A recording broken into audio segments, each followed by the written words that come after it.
I sort of interrupted you halfway through because you mentioned the Cuba thing, because the AI thing's fascinating and we're going to get into it. But I was just like, you worked in Cuba. I went on holiday to Cuba, and I think Oh, once nice. I came back with a new sense of what communism is all about, and Yeah.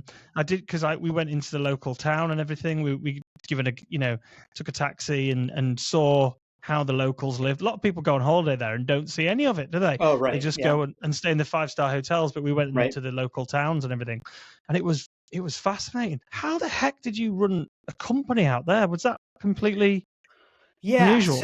so we basically had a US based nonprofit called the Innovadores Foundation, and we were partnering with a non-government NGO down there called the Ludwig Foundation. So yeah, I mean, Cuba's a very interesting place. Like, I'm happy to go into it, but generally, think about communism, right? And in Hmm. many cases, in many ways, Cuba is, probably the closest thing to a true communist state, in Yeah. terms of compared to, where many countries are at now, who are sort of part of the Soviet bloc.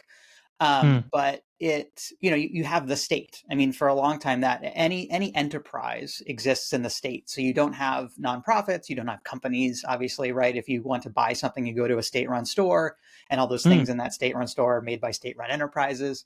But also, the thing that was sort of surprising is, again, they don't really have there's no nonprofit entities. There's no entities that exist outside of the state, really. And so that was but there's like a handful. There's maybe 12 in Cuba that are technically NGOs, and they kind of have the ability to operate with a little bit of flexibility in terms of what they do. So the Ludwig Foundation is an arts foundation that works with artists who in many cases are like the entrepreneurial class of Cuba, because for up until, maybe 5 or 10 years ago, you couldn't really make money outside of working for the government, Hmm. unless you were in very strict categories of entrepreneurship, right? And so for a long time, that was kind of artists who could sell their artwork, musicians who could like travel abroad or who could record albums and sell things like that. And there's a couple other categories. You could go abroad and make money.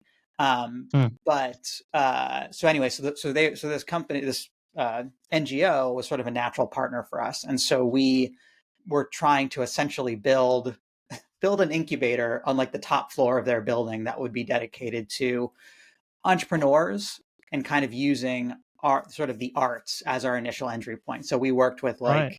like, clothing designers called Clandestina. They do these really awesome like shirts and bags, and they sell them largely in their store in Havana, and then we were helping them essentially launch their brand internationally, and getting them into e-commerce and building partnerships with labels outside of Cuba.